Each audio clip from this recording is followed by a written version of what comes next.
Today we're going to be repotting a snake plant using organic succulent soil and liquid snake plant food by Perfect Plants Nursery. To start, you will need a well-draining pot that is at least 1 inch wider than your snake plant's current container.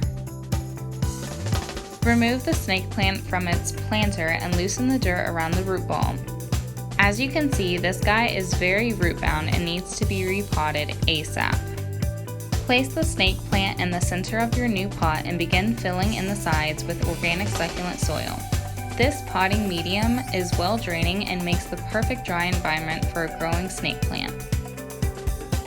Be sure to pack in the soil tight to get rid of any air pockets and to leave at least 1 inch of space between the top of the soil and the top of the pot for watering.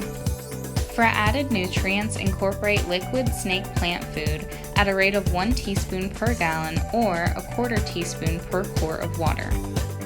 Apply once a month or whenever the soil has dried completely to avoid overwatering and over-fertilizing. And that's all it takes.